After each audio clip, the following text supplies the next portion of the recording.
Ela tem um tema, daqui a pouco eu revelo. Foi uma mensagem que Deus já havia trabalhado em mim há algum tempo. Não sabia que essa oportunidade chegaria de ministrar em um domingo para a família.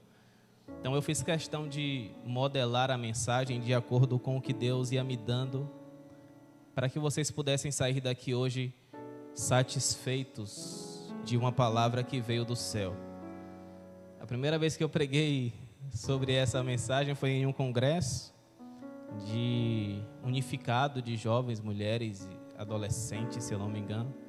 E quando eu desci do altar, eu lembro de um senhor que chegou para mim e falou assim: olha, se eu tivesse que te dar uma nota nessa mensagem, era 9,5. Os avaliadores de mensagem. Ele disse que eu dei muitas voltas para trabalhar o tema, mas talvez ele não saiba que no decorrer do que a gente vai pregando, Deus vai nos dando. E por mais que eu fuja do tema, eu sei que toda mensagem que sai do altar, ela tem um endereço. Talvez não tenha chegado na casa dele, mas eu tenho certeza que chegou na casa de alguém. A mensagem que vai sair desse altar nessa noite, ela tem endereço. Deus sempre se movimenta com endereço. Você nunca vai ver Jesus saindo de um lugar por acaso. Ele sempre vai se deslocar porque ele tem um endereço, ele tem uma agenda. E ele precisa cumprir essa agenda, e talvez esse endereço seja a sua vida, a sua casa, o seu lar. E tenha certeza que se ele chegar em teu endereço, as coisas vão começar a mudar dentro da tua casa. Você crê nessa palavra? Aleluia! Esse é o Deus que se movimenta com propósito. Mas a palavra que eu quero compartilhar está em um texto em Isaías. Não vou pregar em cima desse texto, mas a gente vai passear um pouco pela Bíblia. Se você puder abrir e deixar aberta ou acompanhar pelo telão, fica à vontade. Para os meninos que estão na mídia, eu vou ficar trocando a versão aqui, viu? NAA e ACF. Vou ler agora na NAA, depois vocês trocam, deixa só na ACF. Isaías 43, a partir do versículo 1 até o 13. Diz assim: mas agora assim diz o Senhor que o criou, ó Jacó, e que o formou, ó Israel: não tenha medo, porque eu o remi, e eu o chamei pelo seu nome. Você é meu. Perdeu a chance de dar um glória. Versículo 2: quando você passar pelas águas, eu estarei com você. Quando passar pelos rios, eles não o submergirão. Quando passar pelo fogo, você não se queimará. As chamas não o atingirão. Porque eu sou o Senhor, seu Deus, o Santo de Israel, o seu Salvador. Dei o Egito em resgate por você, e a Etiópia e Sebá, porque você fosse meu. Visto que você é precioso aos meus olhos e digno de honra, e porque eu o amo, darei homens por você e povos em troca de sua vida. Não tenha medo, porque eu estarei com você. Trarei a sua descendência desde o Oriente e a juntarei desde o Ocidente. Direi ao norte: entregue, e ao sul: não os impeça de sair.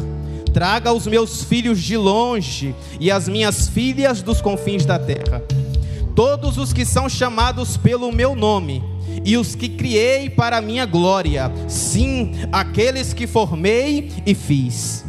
Traga o povo que é cego, ainda que tenha olhos, e o que é surdo, ainda que tenha ouvidos. Todas as nações se congreguem e os povos se reúnam. Quem dentre eles pode anunciar isto e mostrar-nos predições antigas? Se apresentem e as suas testemunhas, para que se justifiquem e para que se ouçam e se diga: é verdade. Vocês são as minhas testemunhas, diz o Senhor. Vocês são o meu servo a quem escolhi, para que vocês saibam, creiam em mim e entendam quem eu sou. E que antes de mim Deus nenhum se formou, e depois de mim nenhum Deus haverá. Eu sou o Senhor, e fora de mim não há Salvador. Eu anunciei a salvação e a realizei e fiz ouvir. Deus estranho não houve entre vocês, pois vocês são minhas testemunhas, diz o Senhor. Eu sou Deus, ainda que houvesse dia, eu sou, e não há quem possa livrar alguém das minhas mãos. Agindo eu, quem o impedirá?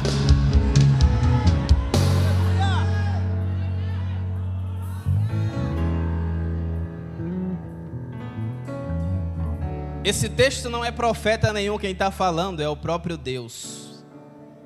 E quando Deus fala, Ele fala com autoridade, com certeza daquilo que Ele está dizendo. E Ele está nos falando de um povo escolhido. Observe, quando nós falamos sobre povo escolhido, nós não estamos falando que Deus saiu andando pelo mundo à procura de uma nação para dizer que seja dele. Pelo contrário, quando nós falamos sobre um povo escolhido de Deus, nós falamos de um povo que Ele mesmo forjou, que Ele mesmo moldou com as suas próprias mãos. Quando nós falamos de um povo escolhido, nós falamos de um povo preparado para algo que Deus tem para anunciar. Um povo escolhido é um povo que foi forjado para um propósito. E observe que Ele não vai à procura de uma nação pronta.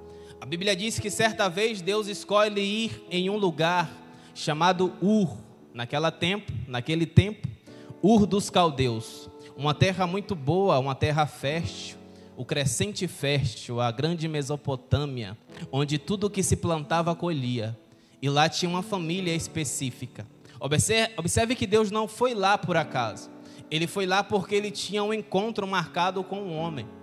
Observe que Ele vai lá e em Gênesis capítulo 12, Ele encontra alguém para iniciar o seu plano perfeito, para iniciar a constituição do seu povo, aquele quem Ele escolheu salvar e proteger.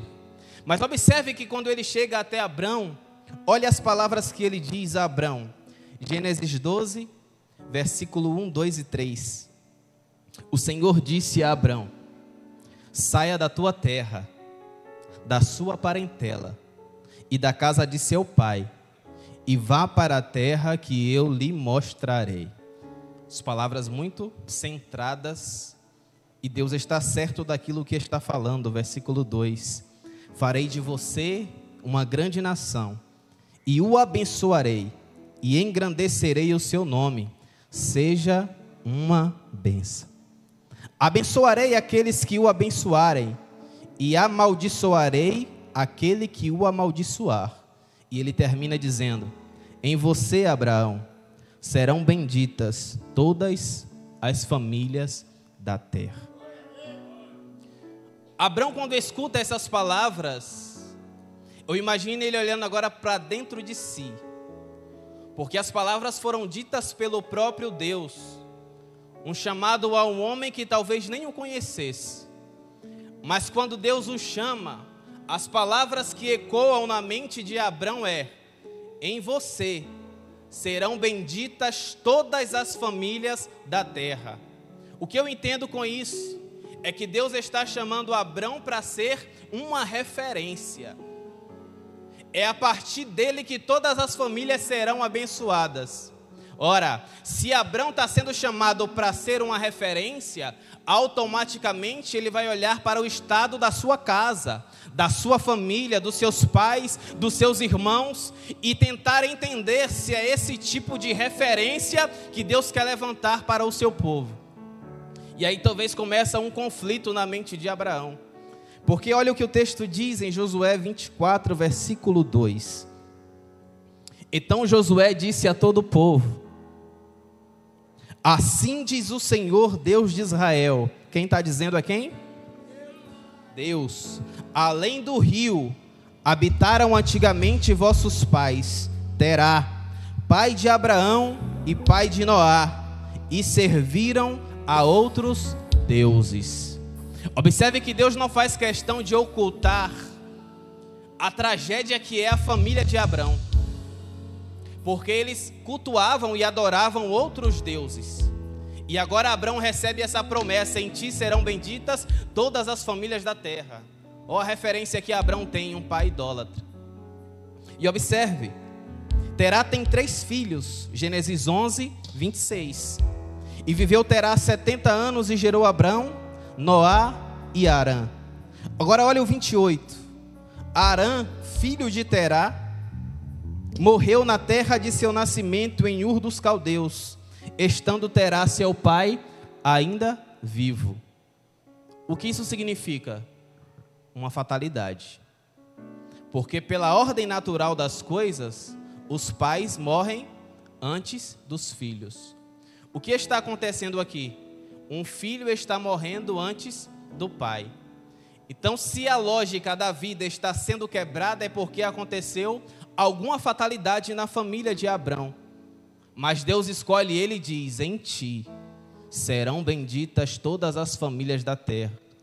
Talvez ao receber essa profecia, Abrão tenha dito: olha, se Deus está me chamando para ser uma referência na minha casa, talvez Ele restaure o meu pai. Talvez Ele restaure a minha família e faça de mim uma família que seja realmente um exemplo. Mas lembra de como Deus começou a profecia? Sai da tua terra, sai da tua parentela, sai do meio dos teus familiares e vai para uma terra que eu te mostrarei. E aqui a gente começa a entender que Abrão não é chamado de pai da fé por acaso. Porque ao receber um convite desse de Deus, eu duvido que alguns de vocês aqui fariam como Abraão, arrumassem as malas e partissem deixando tudo para trás. Mas Abraão, talvez naquele dia, ele entendeu o propósito que Deus estava trabalhando com ele.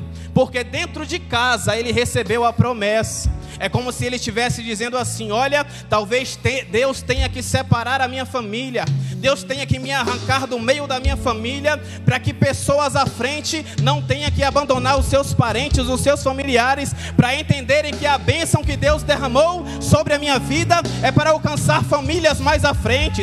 Abraão está dizendo: Deus, se o Senhor precisar desfazer a minha família, em prol da família dos que virão, que o Senhor desfaça, mas que a tua promessa se cumpra na vida daqueles que acreditam em teu nome. A pergunta é: essa promessa nos alcança? Porque a Bíblia diz que em Abraão serão benditas todas as famílias da terra. Porém, para essa promessa me alcançar, eu preciso ser da descendência de Abraão. A pergunta é: somos ou não da descendência de Abraão? Paulo, o apóstolo, ele vai revelar isso para a gente. Lá em Gálatas capítulo 3, versículo 29. Coloca o texto. Gálatas 3, 29. E se vocês são de Cristo, tem alguém de Cristo aqui? Se vocês são de Cristo, são também descendentes de Abraão e herdeiros, segundo a promessa.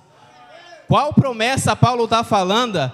Em ti serão benditas todas as famílias da terra. Então, se você está em Cristo, você é descendente de Abraão. Então, a promessa que Deus fez a Abraão há tempos atrás alcança hoje a tua casa, alcança hoje a tua família, alcança hoje o teu lar. Abraão se apartou da família dele para que a sua pudesse ser abençoada hoje. E a promessa ecoa na casa de pessoas aqui nessa noite. E Deus está dizendo: em ti, Abraão, serão benditas todas as famílias da terra. Ser bendito é ser abençoado é ser próspero é ser livre de maldição e confiar somente no Deus que criou todas as coisas. Aleluia!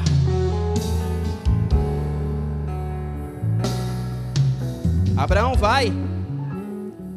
sai da sua parentela, do meio dos seus, das suas terras, e começa a viver por fé. Olha que cenário improvável. Olha quem Deus escolhe. A referência que Abraão tinha não era uma referência boa, mas é a partir daí que Deus começa a modelar Abraão. Porque Deus não pegou um povo pronto. Ele vai trabalhando e modelando até que fique de acordo com o projeto que Ele sonhou e estabeleceu. Isso nos leva a pensar em processos. E Abraão está vivendo os seus processos. É improvável, mas Deus gosta de cenários improváveis.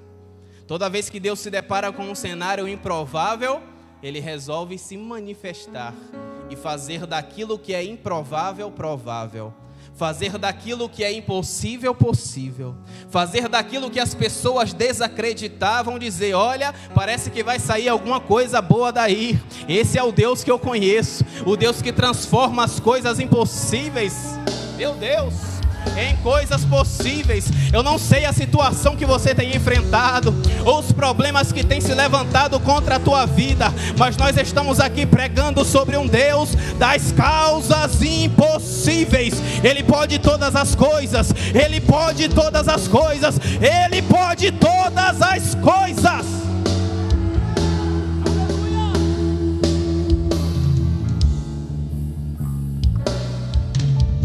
Observe o texto. Aproveitando que entramos em cenários improváveis, Gênesis capítulo 1, versículo 1. No princípio criou Deus os céus e a terra. Versículo 2. E a terra era sem forma e vazia. A primeira vez que eu li esse texto, eu me assustei. Porque quando o texto fala assim para nós, e a terra era sem forma e vazia, dá a entender dentro de nós que Deus criou a terra assim. E a pergunta que não saía de dentro de mim é: o que é que Deus cria sem propósito? O que é que Deus cria que é sem forma e vazio? Por que Deus criaria algo uniforme, vazio, em caos? E a pergunta que não saía de dentro de mim era: talvez não foi assim. Talvez Ele não tenha criado a vazia. Talvez Ele tenha criado com um propósito. Até porque, se nós continuarmos lendo o texto faz questão de dizer que mesmo a terra estando sem forma e vazia, o Espírito se movia. Se o Espírito está lá é porque tem propósito. Deus nunca se move sem um endereço. Deus nunca se move sem um endereço. Deus nunca se move sem um propósito. Então, se o Espírito está se movendo sobre a face das águas, é porque supostamente Deus não criou a terra para ser um caos e nem a criou vazia. Folheando a Bíblia, eu me deparei com o texto de Isaías 45, 18. Coloca na tela. Olha o que está escrito. Porque assim diz o Senhor. Quem está dizendo? O Senhor, que criou, que tem criado os céus, o Deus que formou a terra e a fez.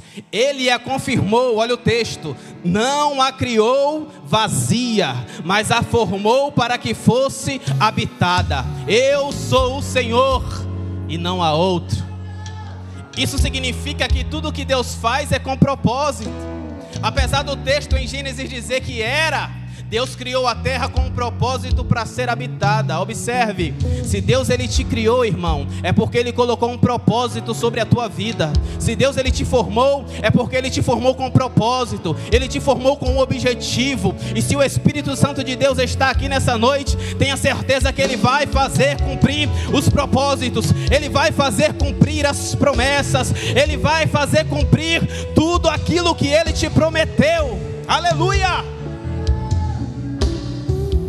Meu Deus!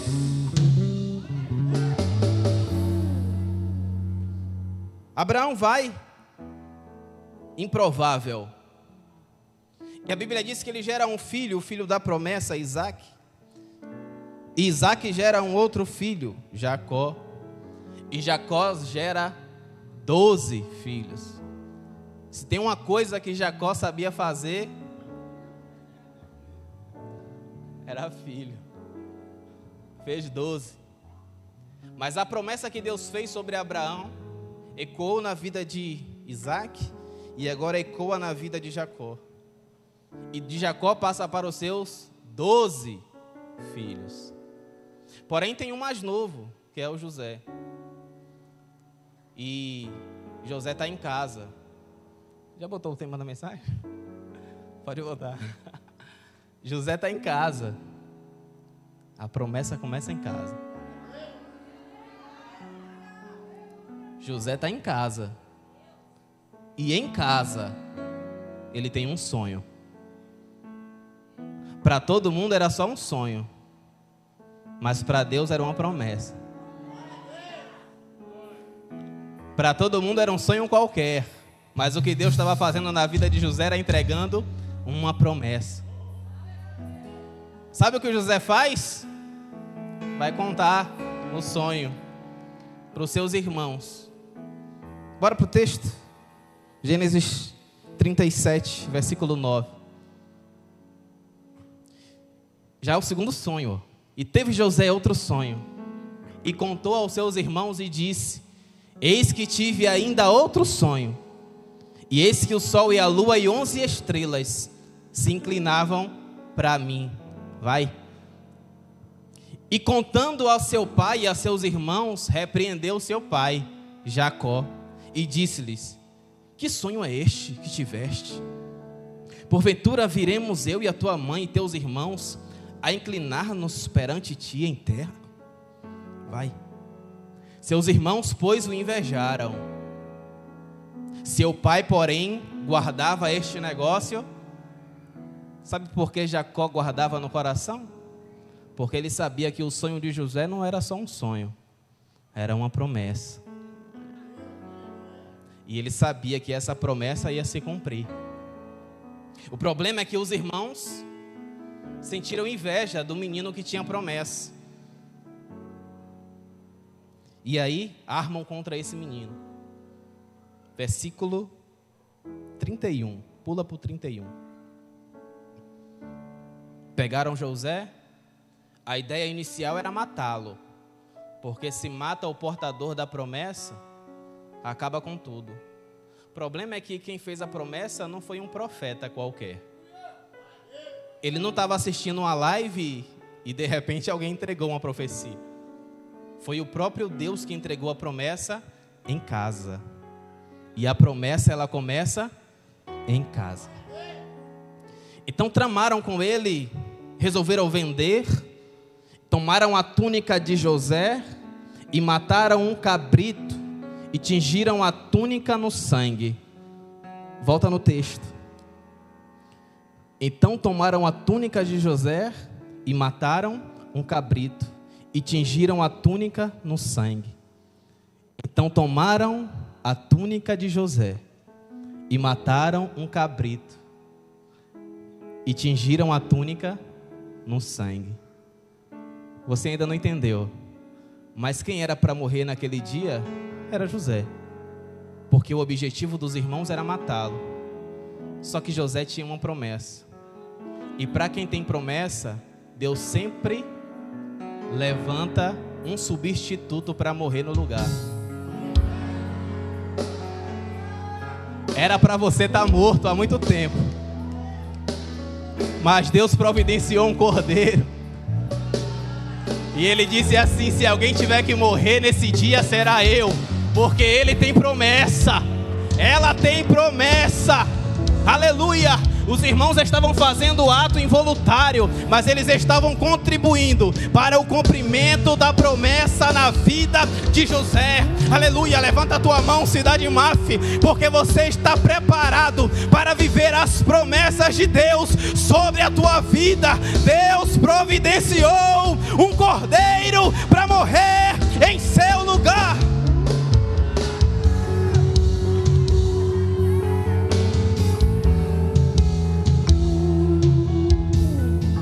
Meu Deus! Ele tinha promessa. Versículo 32. E enviaram a túnica de várias cores e mandaram levá-la a seu pai e disseram: temos achado essa túnica. Conhece agora se esta será ou não a túnica de teu filho. Olha o que os irmãos fizeram. Tramaram, jogaram em uma cisterna para vendê-lo como escravo, mataram um cabrito, melaram a túnica de José e mandaram levar ao pai, para que o pai pudesse reconhecer se a túnica era ou não do filho. Não é os irmãos que diz que as feras comeram, é o pai que guardava a promessa no coração que deduz. Coloca o 33. E conheceu-a e disse: é a túnica do meu filho, uma fera o comeu, certamente José foi despedaçado. A conclusão quem toma é o pai, e José só toma essa conclusão porque quando ele vê a prova, ele se esquece da promessa. E o problema está aqui, quando nós se esquecemos da promessa ou das promessas que Deus fez e faz sobre a nossa vida. Nós achamos que qualquer fera do campo é capaz de destruir aquilo que Deus disse que iria acontecer. O problema é que essas pessoas que se levantam para tentar destruir aqueles que carregam promessa, mais cedo ou mais tarde serão desmascarados. Porque José tinha promessa, poderia jogar na cisterna, tinha promessa. Poderia levar ele para o Egito, no Egito ele tem promessa. Poderia jogar ele na prisão ele carrega a promessa. Eu acredito que José nunca desacreditou. A cada dia que passava ele lembrava: eu tive um sonho, aleluia, e este sonho era uma promessa. Mais cedo ou mais tarde eu sei que Deus fará com que essa promessa se concretize, seja na cisterna, seja no Egito, seja na prisão. O Deus que fez a promessa, Ele é fiel para cumprir tudo aquilo que Ele prometeu. Oh, aleluia!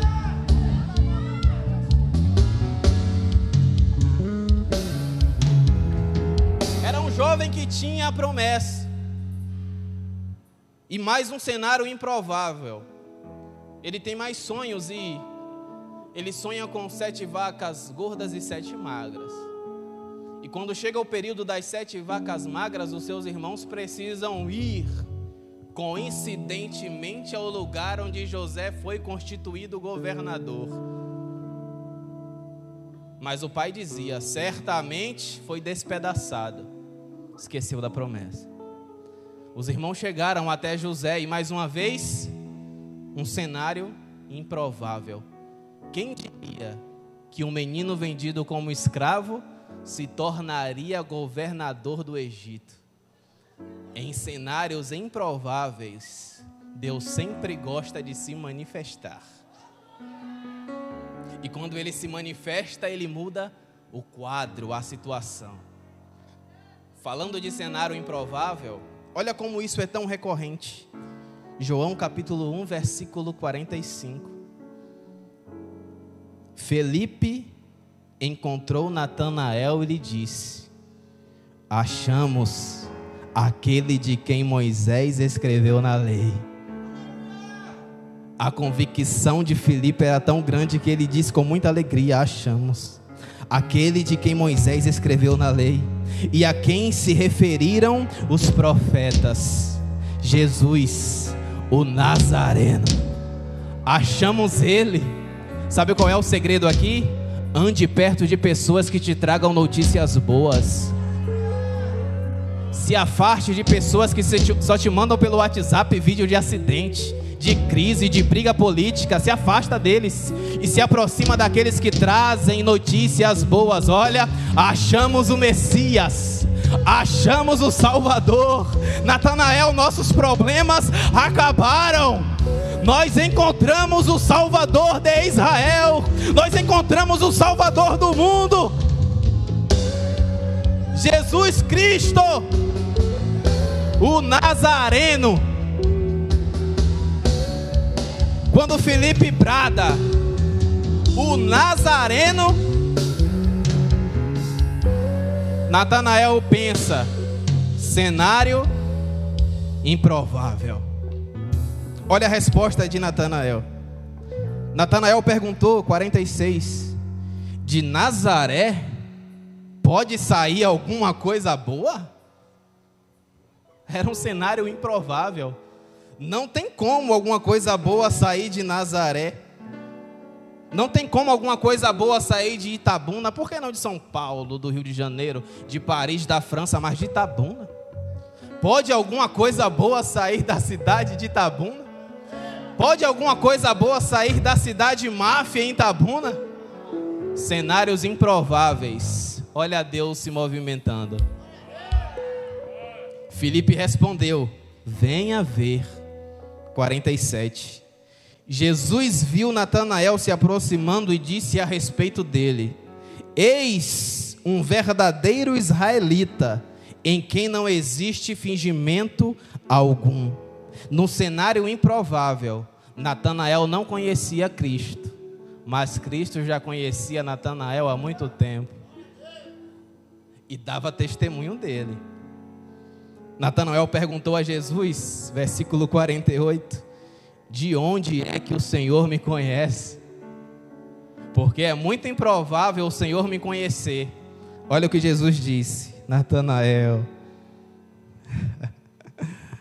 antes de Filipe chamá-lo, eu já tinha te visto debaixo da figueira. Sabe o que Jesus está dizendo aqui? Eu te vi no secreto. Eu te vi quando ninguém te viu.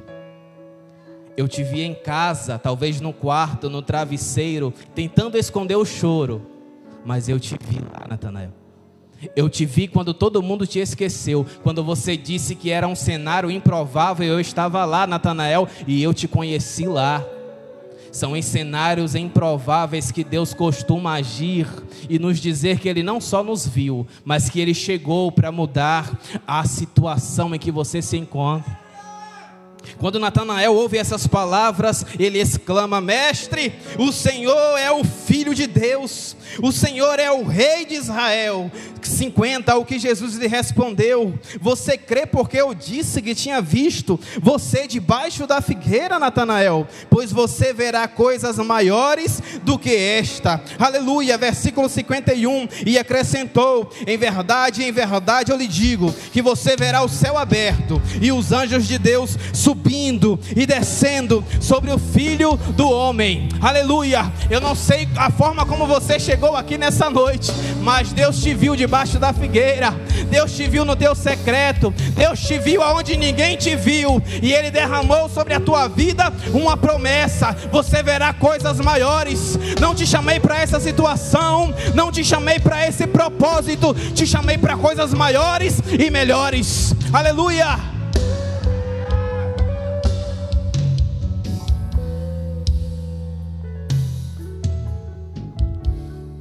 Voltando para Israel, o povo foi para o Egito, cenário improvável, e lá eles recebem uma proposta: morar no Egito. Egito não é casa, Egito não é lugar de habitação, mas eles decidiram morar no Egito.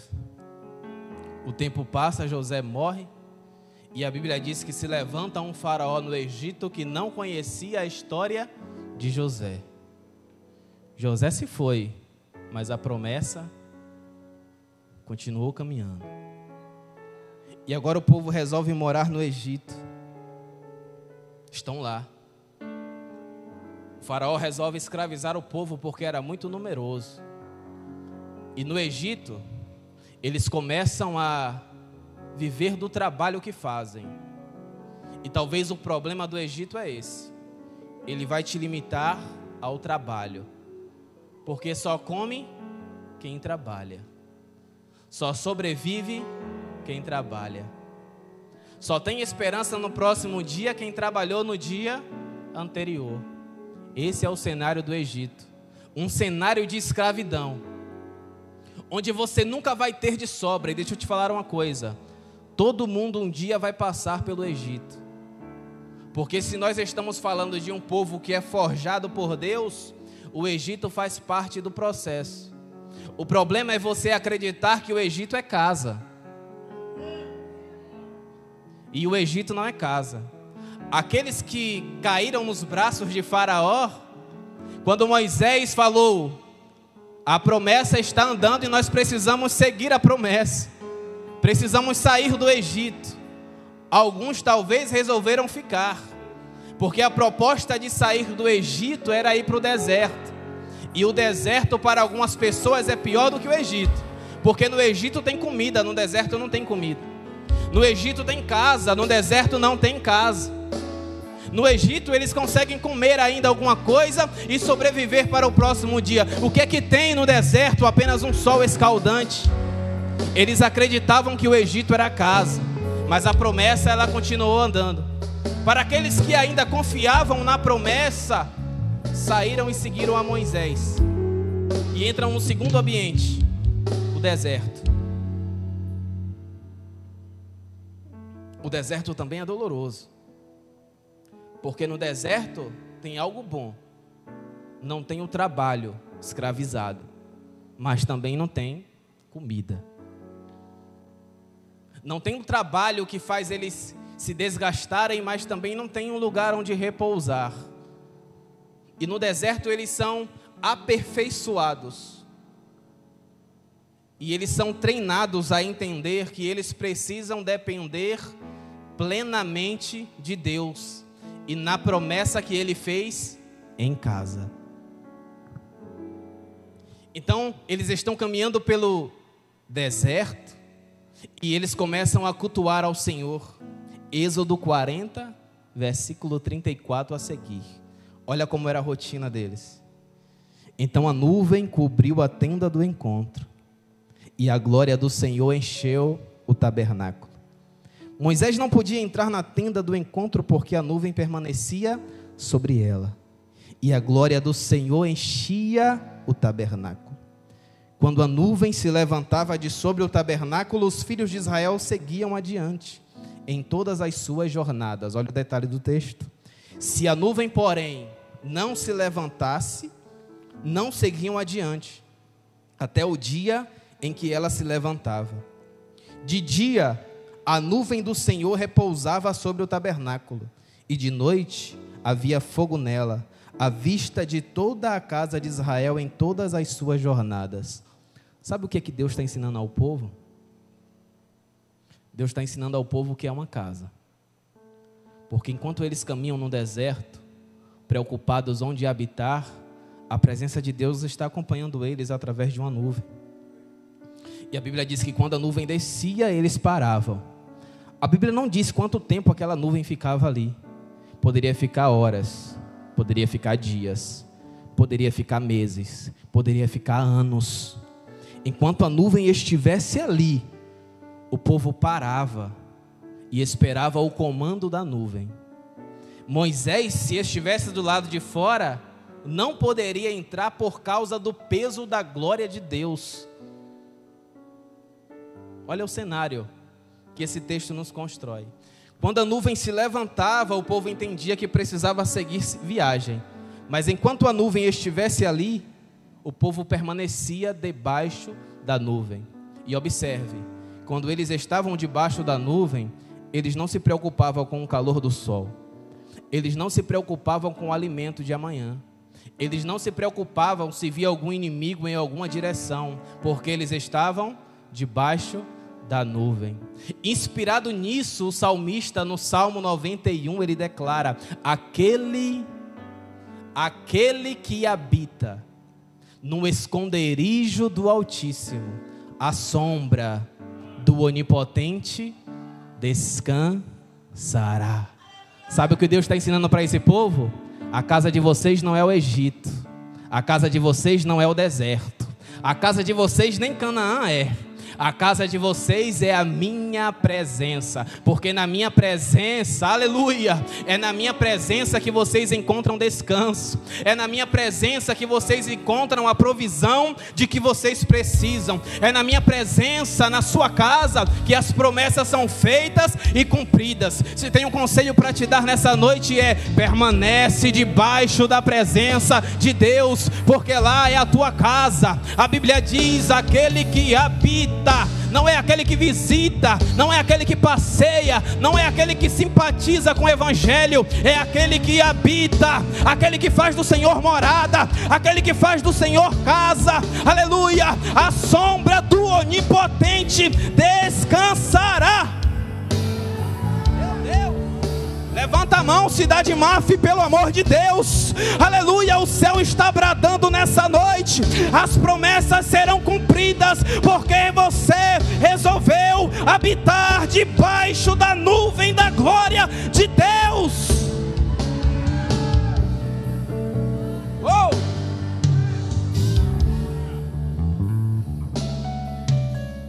Egito não é casa, já estou finalizando.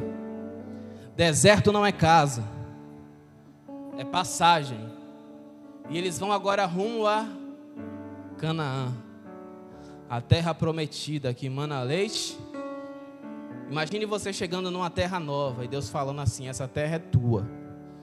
A primeira coisa que você vai imaginar em fazer é o quê? Casa.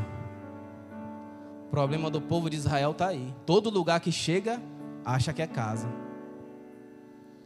Só que antes deles começarem a pensar em construir casa, antes deles pisarem o pé na terra, Deus libera uma palavra. E olha a palavra. Levítico 23:10.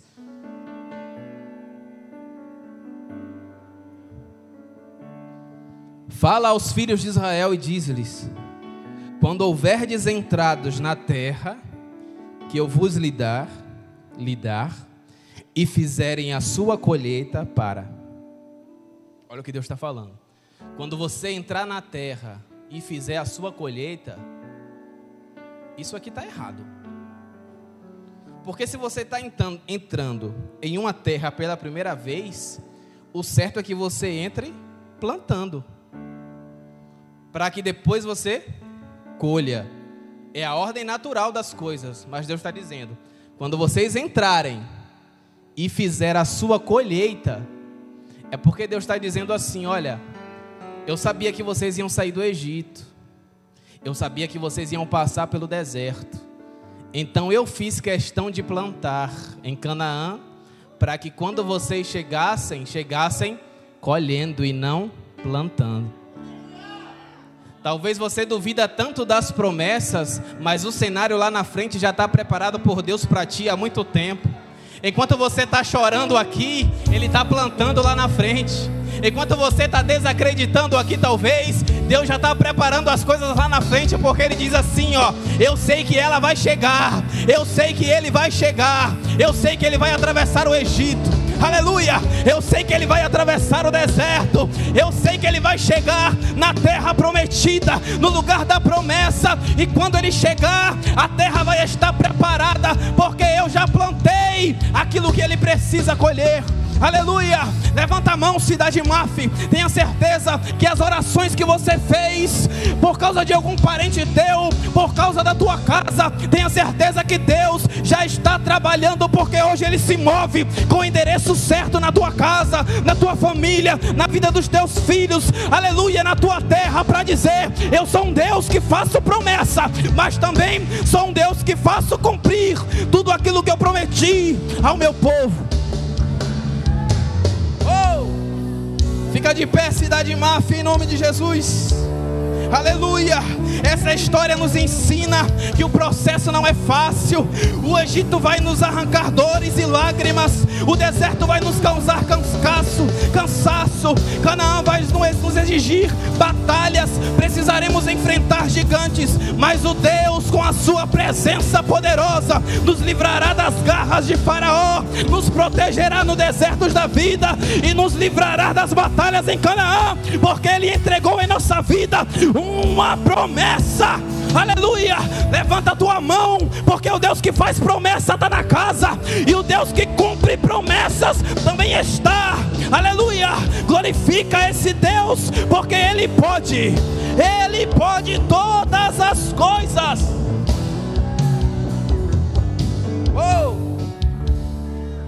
Finalizo agora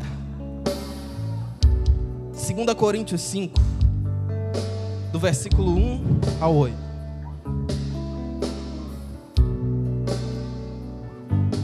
Porque sabemos, aleluia, que se a nossa casa terrestre deste tabernáculo se desfizer, temos em Deus um edifício, uma casa não feita por mãos, uma casa eterna nos céus.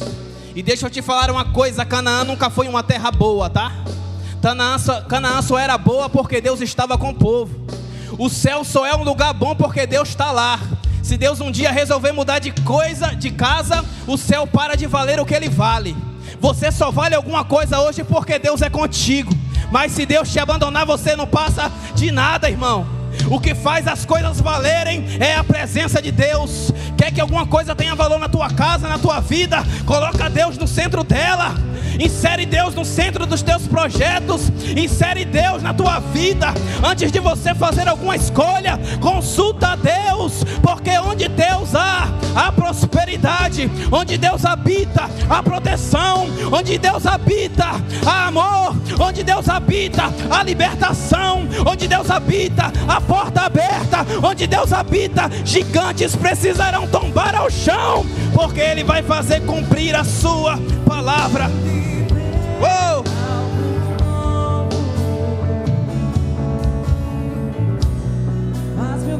Glória! Você que acredita que está vivendo uma promessa de Deus. Eu não sei em qual ambiente você está vivendo. Se é no Egito, sufocado por causa do trabalho secular, e esse trabalho tem te feito esquecer as promessas. Deus te chama no altar para te lembrar que as promessas deles não vai cair por terra. Mas talvez você esteja passando pelo deserto, onde tudo que você faz te causa cansaço. Parece que a obra de Deus é um fardo. Parece que todo dia que você vem ao culto, as coisas ficam mais difíceis. Deus está te chamando no altar para dizer que Ele está reavivando as promessas que Ele fez na tua vida. Mas se você está em Canaã, vivendo no comodismo, porque Deus plantou alguma coisa na tua vida, achando que não precisa mais trabalhar, achando que não precisa mais prestar culto, achando que do jeito que você está vivendo está bom, Deus está te chamando para realinhar as promessas e dizer que Ele te chamou para uma obra, e essa obra não para, essa obra não para, essa obra não para.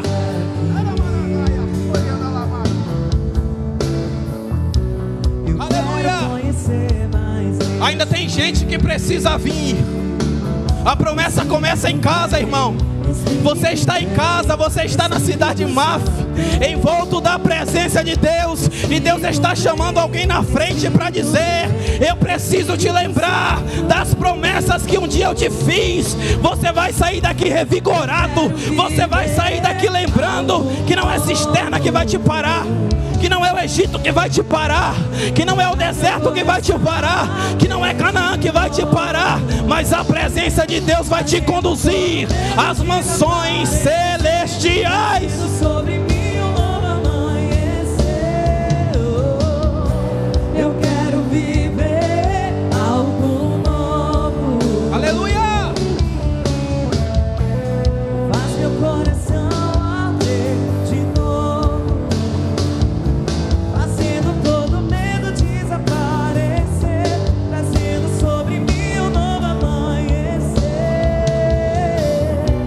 Eu quero viver algo novo. Deixa eu orar pela sua vida.